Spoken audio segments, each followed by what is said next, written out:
Oke, assalamualaikum warahmatullahi wabarakatuh. Selamat berjumpa kembali dengan saya Muhammad Fathil Akbar dari Departemen Hukum Pidana. Mungkin ada yang menjadi pertanyaan adalah di sini, kenapa sih ini ada Mas Akbar memberikan materi hukum dan teknologi? Betul, karena Profesor Edi sedang sibuk melaksanakan tugasnya sebagai Wakil Menteri Hukum dan HAM, maka saya hari ini menggantikan beliau untuk mengisi bagian pidana dari konteks hukum dan teknologi. Dalam konteks ini, teman-teman semua, kenapa sih akhirnya ada video YouTube yang menjelaskan tentang kejahatan siber bagian dari mata kuliah hukum dan teknologi? Ya karena ini, karena kita sedang belajar hukum dan teknologi. Kalau tidak saya manfaatkan hanya menggunakan Zoom ya, walaupun memang itu merupakan salah satu bagian teknologi, namun saya tidak mengoptimalkan peran YouTube gitu ya. Jadi kali ini teman-teman akan belajar untuk pertemuan pertama kejahatan siber, cukup melaksanakan asynchronous meeting, yaitu dengan melihat YouTube ini. Kalau misalkan teman-teman ada pertanyaan, ada tanggapan, bisa disampaikan di kelas pada pertemuan kedua, atau bisa komen di YouTube ini. Mungkin ada yang berpendapat nih, banyak yang berpendapat Mas Akbar mencari keuntungan dengan AdSense yang ada di YouTube gitu ya. Saya tidak mencari keuntungan. Tapi jika ada ya tidak masalah gitu. Bercanda aja ya, dalam artian untuk mempermudah saja. Platform apa, video apa yang mudah untuk di-share. Kalau kita disimpan UGM, kalian download dulu atau di Google Drive download dulu. Kuotanya juga harus sesuai dengan yang saya upload.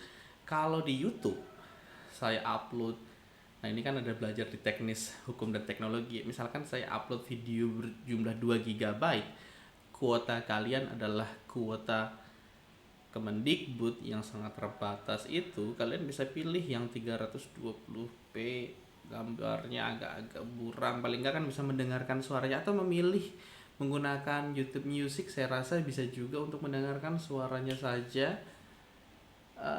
Sangat dimungkinkan gitu ya. Mungkin kalau misalkan bisa nanti ke depan saya upload juga di Spotify untuk memudahkan untuk mendengar saja. Nah ini kan menjadi cukup tapi kalau kalian kuotanya cukup baik, mau melihat gambar juga pilih 320p atau 720p yang memudahkan untuk dibaca, karena slide di sini adalah untuk membantu menjelaskan. Untuk memulai mata kuliah hukum dan teknologi mungkin sudah ada di awal. Hukum akan selalu tertinggal di belakang perkembangan zaman. Konteks ini saya rasa sih sudah sangat-sangat familiar ya, teman-teman semua di sini sudah bisa melihatnya secara komprehensif. Sebagai contoh, misalkan teman-teman belajar cryptocurrency gitu ya, dimana kalian sudah bisa bertransaksi menggunakan Bitcoin, tapi ternyata aturan OJK-nya, aturan undang-undang yang belum ada gitu ya. Atau misalkan teman-teman melakukan penipuan atau peretasan di sosial media. Oke, undang-undang ITE-nya udah ada, tapi aturan pelaksananya udah ada atau belum? Nah, itu menjadi kompleksitas tersendiri. Kayak misalkan data pribadi kita dicuri dan lain sebagainya, bagaimana? Itu juga menjadi suatu permasalahan. Maka hukum akan selalu tertinggal di belakang perkembangan zaman. Ini adalah sunnatullah, tidak bisa diperdebatkan lagi. Yang bisa kita kejar adalah bagaimana sih agar hukum maksimal diterapkan, maksimal diatur untuk mengejar ketertinggalan tersebut. Di tahun 2021 ini, saya paling tidak menulis 3 hal berkaitan dengan Undang-Undang ITE. Ya, pertama, di media Indonesia pernah budaya Undang-Undang ITE, di mana berkaitan Undang-Undang ITE digunakan cukup tinggi. Peningkatan kasusnya itu mencapai 100%, bahkan mungkin 1000% dalam konteksnya. Kemudian saya menulis bagaimana kaitannya dengan konteks pemerintahan, dan terakhir bagaimana amnesti diterapkan dalam berbagai undang-undang ITE. Bisa dilihat juga di berbagai media tersebut, di googling, di search, saya rasa sudah banyak. Kalau Kompas ada yang tidak berlangganan, karena dia linknya saja harus berlangganan, bisa coba cari, biasanya sudah ada yang melakukan plagiasi terhadap hal tersebut, dalam artian dia cuma merepost gitu ya, sehingga lebih gratis. Apakah hal tersebut melanggar hukum dan teknologi? Ya bisa menjadi soal nanti ujian. Lanjutnya adalah perkembangan kejahatan siber. Kenapa sih kejahatan siber itu semakin banyak? Pertama, globalisasi. Globalisasi ini menekankan saudara-saudara semua borderless. Ya, sekarang saudara-saudara ada yang lagi tiduran, ada yang lagi main game, ada yang lagi di kamar mandi, mungkin bisa melakukan perkuliahan seperti ini melalui YouTube. Ya, bahkan sekarang kalau ada yang pakai earphone juga, walaupun dia pakai laptop, dia pakai earbud, dia pergi ke earphone atau pakai TWS gitu, bisa pergi dan lain sebagainya sambil melakukan aktivitas lain. Nah, itu adalah dampak globalisasi salah satunya. Sekarang teman-teman juga bisa beli sesuatu dari luar negeri tanpa pergi harus ke luar negerinya, bisa melalui e-commerce tertentu. Jadi dengan adanya globalisasi ini, tuntutan informasi dan teknologi semakin tinggi. Kayak sekarang kita menggunakan Zoom ini, saya rasa teman-teman nggak tahu ada yang menyadari atau tidak, mungkin menjadi lebih produktif untuk melakukan kuliah di rumah. Akan tetapi memang kebutuhan sosial, interaksi sosial sangat penting juga. Tapi paling tidak tuntutan informasi dan teknologi sangat-sangat tinggi di era saat ini. Bahkan sehingga berkembang Zoom, sosial media, bahkan sekarang Instagram, YouTube dan lain sebagainya sudah bisa live, bahkan Twitter sudah menciptakan space. Jadi berkembang selalu untuk menjangkau ketertinggalan tersebut. Ya, jadi sudah digunakan dalam kehidupan sehari-hari. Namun dengan konteks yang seperti itu, maka kejahatan akan semakin meningkat. Maksudnya apa? Jadi potensi semakin tinggi kenyamanan, maka semakin tinggi potensi kejahatan. Maka kalau mau berarti kita kenyamanan harus disetarakan dengan keamanan sehingga kita terlindungi. Padahal kalau kita meningkatkan keamanan mungkin akan terasa lebih tidak nyaman. Sebagai contoh, misalkan teman-teman sekarang kalau mau akses Facebook kalian atau Instagram kalian melalui laptop atau laptop orang gitu ya, nah itu pasti ada two steps verification dan lain sebagainya yang menyulitkan sebenarnya, tapi itu aman untuk teman-teman.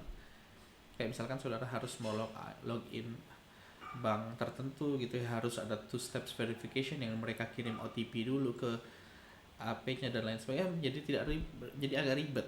Dimana kalau bisa login langsung kan lebih mudah. Tetapi itu untuk keamanan. Nah, ini yang bentuknya adalah ketika kenyamanan dan penggunaan ini, maka potensinya akan semakin tinggi. Bagaimana seharusnya? Kalau dalam konteks politik kriminalnya itu sederhana, teman-teman yang ambil konsen pidana juga memahami rational organization of controlling crimes. Jadi bagaimana kita menciptakan pengontrolan nih, bagaimana kejahatan siber ini terkondisikan nih, tidak dilakukan, dicegah juga, berkurang juga dan lain sebagainya. Nah, inilah kita membentuk adanya formulasi. Dalam konteks formulasi ini kita berbicara konteks pidana material dan pidana formil. Jadi aturannya apa saja sih masuk kejahatan siber, prinsip-prinsipnya aja, penyidiknya siapa, proses acaranya ada yang berbeda atau tidak. Kemudian kita bicara juga aplikasi, kita berbicara tentang penerapannya, institusi siapa yang berwenang dan lain sebagainya, sampai dengan eksekusi. Konteks yang akan kita pelajari adalah lebih kepada formulasi, sedikit aplikasi berkaitan dengan penerapannya. Karena kalau konteks belajar, penting itu belajar formulasi dan aplikasi at least ya. Tapi ya memang karena ini keilmuan dasar, formulasi penting. Formulasi dulu yang menjadi basis. Dasolennya dulu, nanti baru kita bicara dasing. Baik, pada dasarnya tujuan Undang-Undang ITE itu ada 5. Saya akan sampaikan dulu yang 4. Jadi tujuan Undang-Undang ITE ada 5. Salah satu tujuan utama kita sedang melaksanakan tujuan tersebut melalui mekanisme elektronik seperti itu adalah mencerdaskan kehidupan bangsa. Bagaimana teman-teman merasa lebih cerdas ke depannya gitu ya. Bagaimana bisa menggunakan sosial media dengan lebih baik lagi. Nah, itu satu tujuan awalnya. Tujuan keduanya e-commerce ya, perdagangan, perekonomian nasional. Teman-teman saya rasa ada lebih dari 30% sudah punya saham yang melakukannya secara online gitu. Karena saya juga belajar tentang investasi di pasar modal bahkan dari mahasiswa gitu. Nah, ini juga mengembangkan perdagangan dan perekonomian secara nasional. Bahkan sudah banyak yang bisa cari uang dengan hanya bermain di laptop atau HP-nya saja. Yang ketiga, pelayanan publik, bagaimana teman-teman bisa bikin SIM, bagaimana teman-teman bisa bikin KTP, bagaimana bisa berinteraksi tentang pelayanan publik itu melalui mekanisme sosial dan penggunaannya. Jadi sebenarnya kalau kita bicara tujuan undang-undang ITE, pemidanaan terhadap illegal content dan lain sebagainya bukan merupakan tujuan utama. Tujuan itu adalah tujuan terakhir. Jadi memberikan rasa aman dan kepastian hukum itu adalah tujuan terakhir. Tapi tujuan 1 sampai 4-nya itu adalah lebih bagaimana menggunakan teknologi dan informasi secara optimal mungkin. Gitu ya. Ini yang harus dicamkan. Makanya kalau kita berdebat tentang ini kan melanggar undang-undang ITE memenuhi, tapi itu sebenarnya sejalan nggak sih dengan tujuan undang-undang ITE itu sendiri? Kayak misalkan saya mau bikin materi tentang mengkritisi undang-undang ITE nih melalui YouTube gitu ya. Wah, ternyata kritisi tersebut dinilai melanggar karena menghina dan lain sebagainya. Nah, itu harus dilihat lagi ketika seseorang mulai takut menyampaikan pendapatnya di sosial media, apakah sejalan dengan semangat undang-undang ITE. Konsep pengaturan undang-undang ITE sebenarnya mengikuti model komprehensif model yang diberikan oleh beberapa lembaga internasional.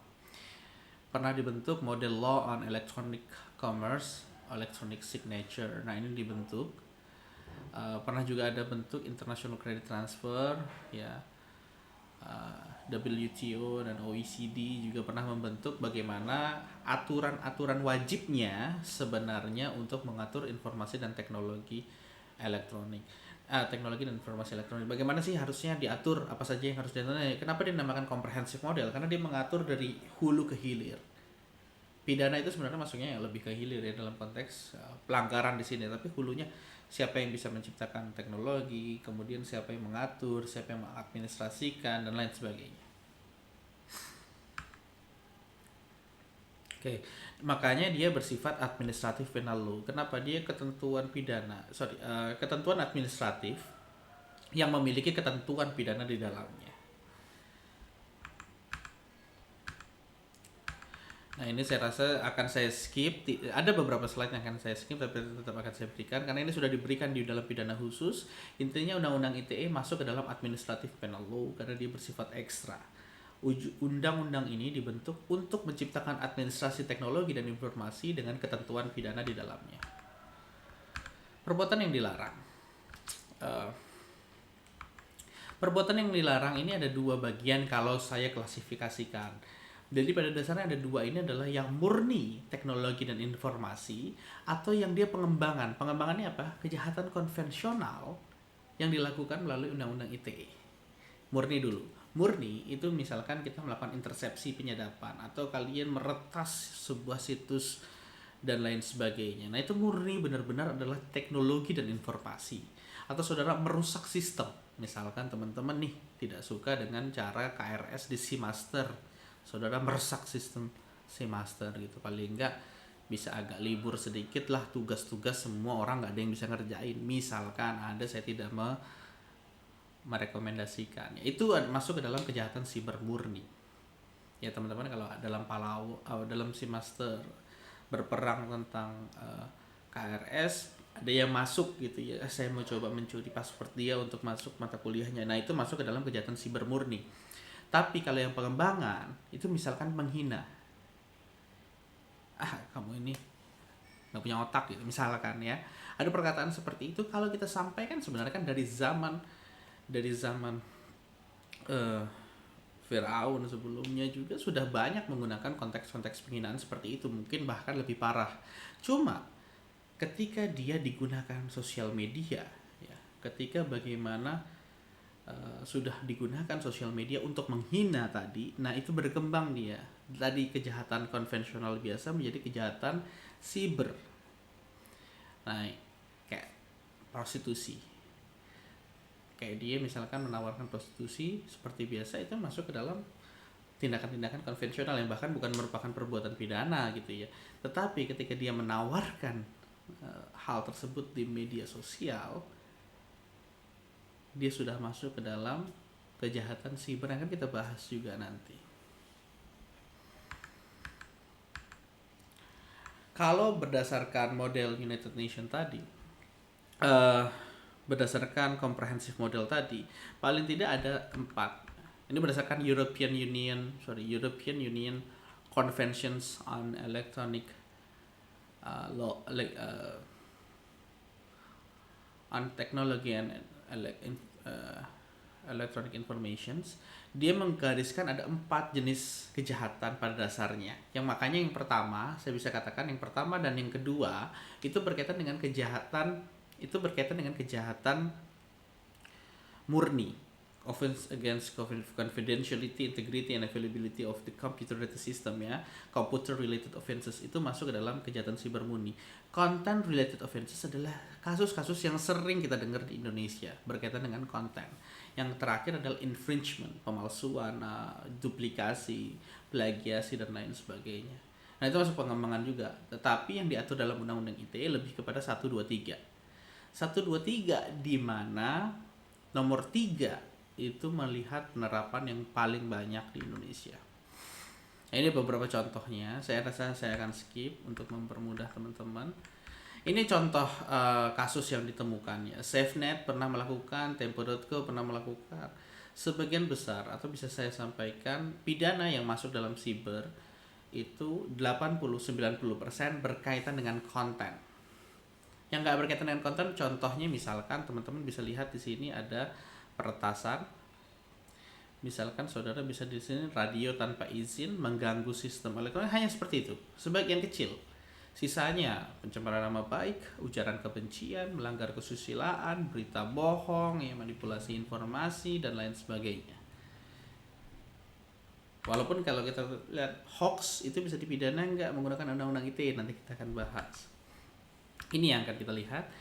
Berkaitan dengan kejahatan konvensional yang ada dalam Undang-Undang ITE, paling tidak diatur dalam 3 pasal, 27, 28, 29. 27 adalah yang paling terkenal, ada 4 ketentuan: asusila, perjudian, pencemaran nama baik, dan pengancaman. Bohong, berita bohong hanya bisa dijerat ketika dia berkaitan dengan perlindungan konsumen, yang saya sebut singkat dengan Perlinkos di sini, ya, yang di tengah. Kalau dia berita bohong, misalkan, hari ini kelas home tech kosong, padahal ada tuh, dia bilang hari ini kelas home tech kosong nih. Apakah dia bisa dijerat dengan pasal hoax? Pada dasarnya, kalau menggunakan undang-undang ITE tidak bisa, karena dia tidak berkaitan dengan perlindungan konsumen. Namun, mungkin bisa dijerat dengan pasal 14 dan 15. Dan itu bukan undang-undang ITE, ya, Undang-Undang Nomor 1 Tahun 46. Akan tetapi ada unsur kuat di situ, harus terdapat keonaran. Bisa didiskusikan lagi kalau pada teman-teman. Jadi tidak semua berita bohong dapat dipidana. Bagaimana dengan pasal 28 ayat 2? Itu adalah ujaran kebencian sara. Ujaran kebencian sara. Dalam konteks ini berarti ada berkaitan dengan suku, agama, ras, dan antar golongan. Nah, ini juga menarik karena jering, banyak yang mengatakan jering kenanya pencemaran nama baik nih, ya. Enggak. Jering kenanya ujaran kebencian sara. Walaupun dalam kasus Stella yang mereview kosmetik, dia tidak dia komplain sebagai konsumen, dia komplain dengan kosmetik yang diterima, dia kena pencemaran nama baik. Namun dalam surat tuntutannya jaksa penuntut umum membandingkan dengan kasus jering yang jelas-jelas berbeda pasal. Menarik juga itu. Ancaman kekerasan pasal 29 beda sedikit dengan pasal 27 ayat 4, karena pasal 27 ayat 4 ini pengancaman dalam arti yang lebih luas. Revenge porn misalkan, kalau kamu tidak membayar saya nih, saya akan sebar foto dan video ini. Nah, itu bisa kena pasal 27 ayat 4. Mudah-mudahan tidak ada yang terjadi pada teman-teman. Sedangkan untuk kejahatan siber yang saya sebut sebagai siber murni itu ada diatur dalam beberapa pasal, ya. Diatur dalam 6 pasal, di mana pasal 36 ini sebenarnya untuk semuanya. Baik yang konvensional maupun murni, dia jika menimbulkan kerugian akan diberikan sanksi yang lebih tinggi atau pemberatan. Nah, ini ada illegal access, intersepsi, penyadapan, dan lain sebagainya. Ini masuk ke dalam kejahatan siber murni yang seharusnya Undang-Undang ITE proses tentang ini.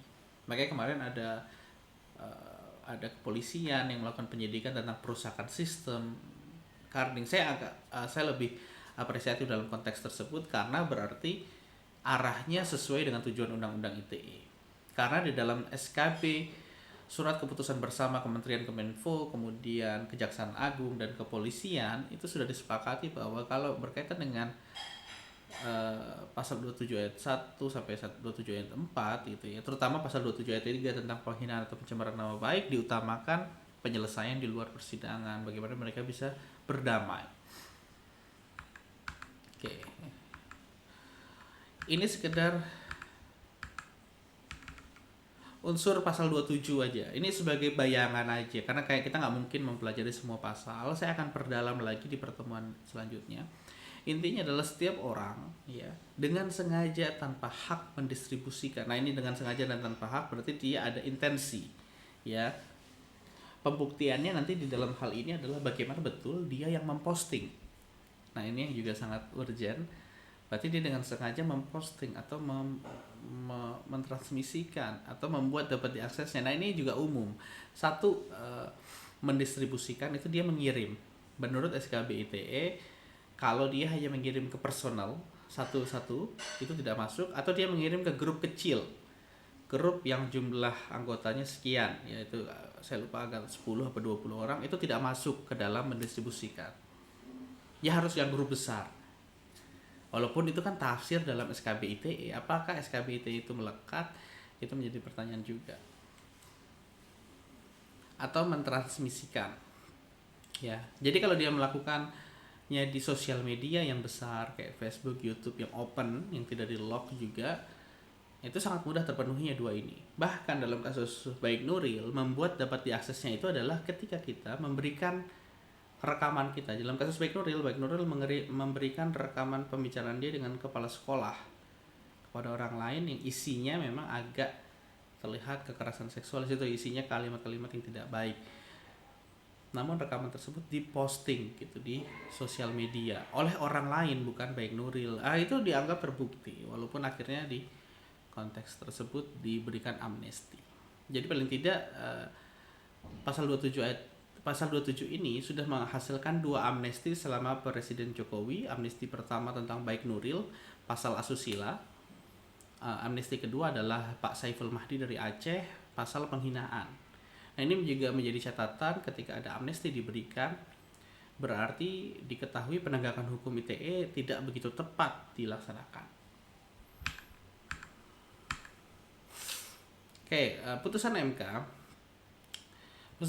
mempertegas. Jadi pada dasarnya pasal 27 ayat 3 tadinya bukan merupakan delik aduan, namun kemudian dibuat menjadi delik aduan. Sehingga mereka tetap harus merujuk pada pasal 310 ataupun 311 KUHP. 310 itu pencemaran nama baik, 311 itu fitnah.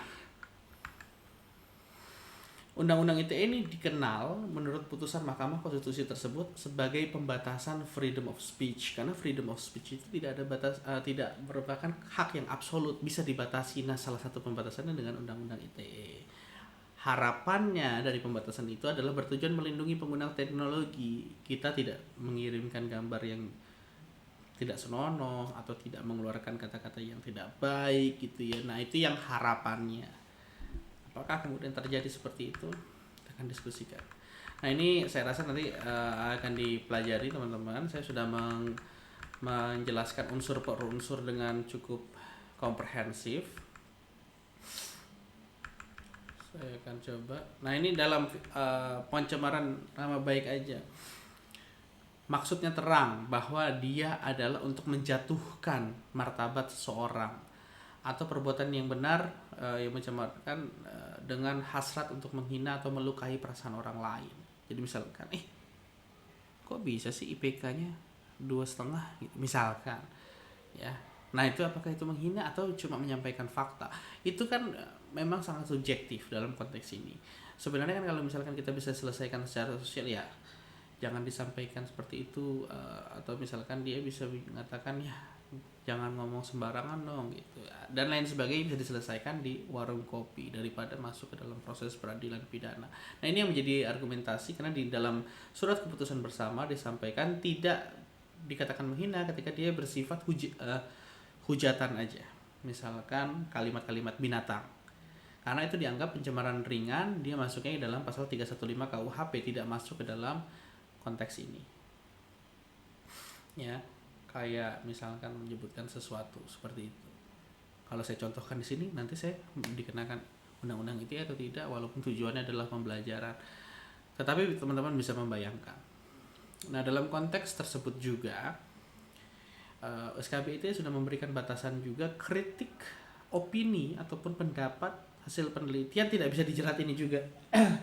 Walaupun akhirnya Pak Luhut Binsar Panjaitan melaporkan Haris Azhar atas hasil riset ya. Walaupun memang hasil riset tersebut dianggap penuh asumsi gitu dan lain sebagainya, tidak berbasis riset. Tapi apakah ini dinamakan kritik ataukah opini atau benar-benar murni penghinaan? Nah, itu yang harus ditelisik lebih lanjut karena ini sangat bersifat subjektif. Oke, di sini beberapa contoh kasus yang pernah dibawa. Jering mungkin teman-teman memperhatikan postingannya banyak sekali yang sangat banyak sekali yang kontroversial, tetapi Jering itu masuk penjara hanya karena postingan yang ini. Ya, kacung WHO. Gara-gara bangga jadi kacung WHO, ID dan RRS mewajibkan semua orang yang akan melahirkan dites COVID. Gitu ya.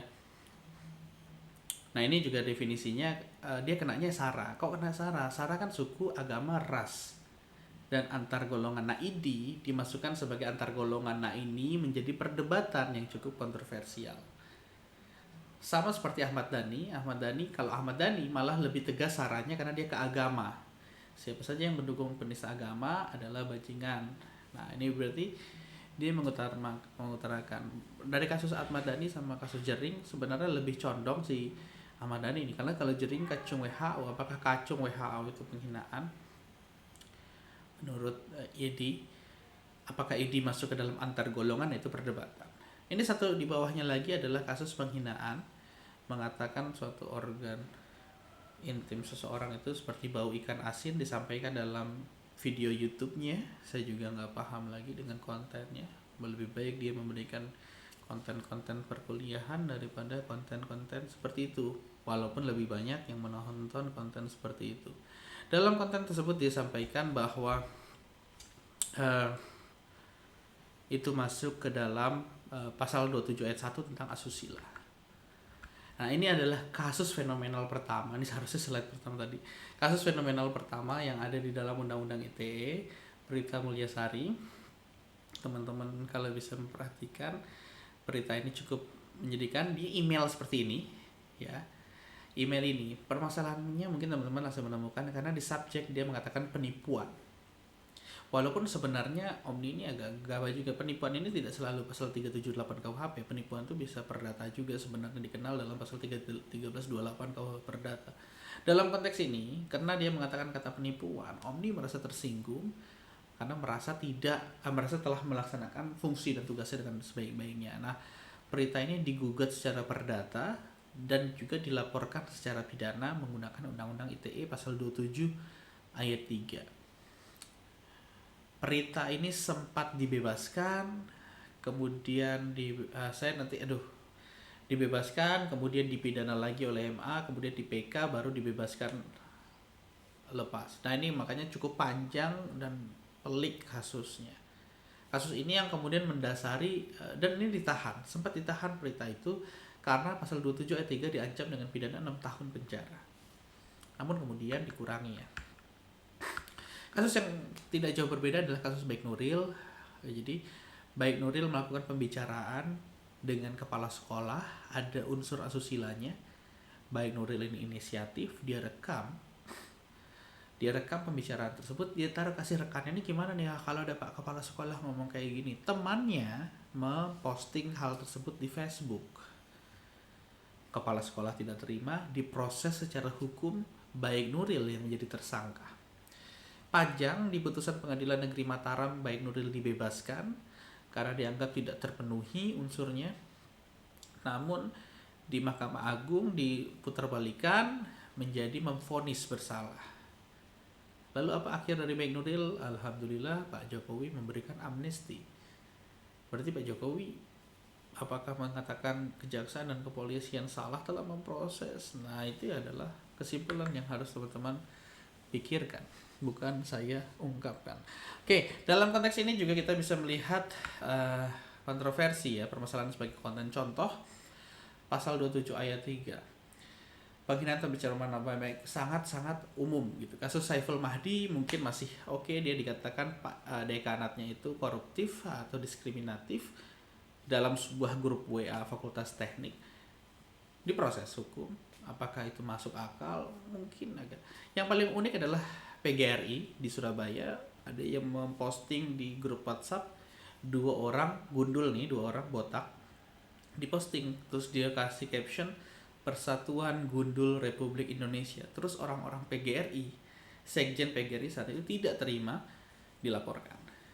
Ya, lucu juga. Kemudian ada SKB Undang-Undang ITE mengatakan bahwa opini, kritik atau pendapat tidak bisa dijerat. Nah, ini sendiri mengatakan, berarti SKB ITE mengatakan berarti kita tidak bisa nih mendefinisikan nih opini, kritik, pendapat itu masuk penghinaan atau tidak. Nah, ini kan berarti dalam penegak hukum akan sulit juga untuk mendefinisikan apakah ini murni penghinaan atau opini atau kritik atau pendapat. Asusila juga kasus Baik Nuril, saya mau mengungkapkan kasus almarhum Vanessa Angel juga, sebenarnya sedikit aja karena keluarganya sedang berbelasungkawa, namun saya tidak sepakat juga dengan kasus tersebut. Karena kasus tersebut adalah si almarhum VA ini mengirimkan konten kepada orang lain, dan konten itu sebenarnya masih bisa diperdebatkan. Dan ini konten ini dikirim ke perempuan satu orang saja. Kalau berdasarkan SKB ITE harusnya tidak dapat dikatakan sebagai sebuah pendistribusian atau pentransmisian karena hanya ke satu orang saja gitu. Namun dia tetap diproses dengan bahasa prostitusi, padahal dalam konteks ini bukan prostitusi tapi perbuatan asusila.